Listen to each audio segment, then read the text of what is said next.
এক নম্বর হলো সকাল সকাল ঘুম থেকে ওঠা, 2 নম্বর গোসল করা, 3 নম্বর মেসওয়াক করা, 4 নম্বর খুশবু ব্যবহার করা, 5 নম্বর পরিষ্কার পরিচ্ছন্ন কাপড় পরিধান করা, 6 নম্বর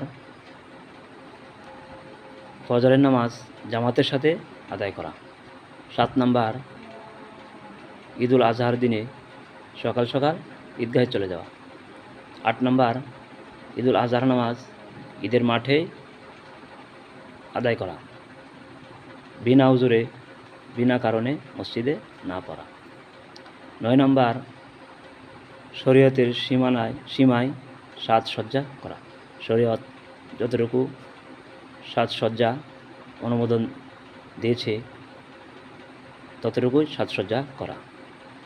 10 নম্বর হলো 9 নম্বর হলো ঈদুল আজহার দিনে কোনো কিছু না খেয়ে ঈদগাহে মাঠে যাওয়া। 10 নম্বর আল্লাহু আকবার এই তাকবীরটা উচ্চ আওয়াজে পড়তে পড়তে ঈদগাহে চলে যাওয়া। আল্লাহ তাআলা আমাদের সবাইকে 10টি আমল করার তৌফিক দান করুন, আমিন।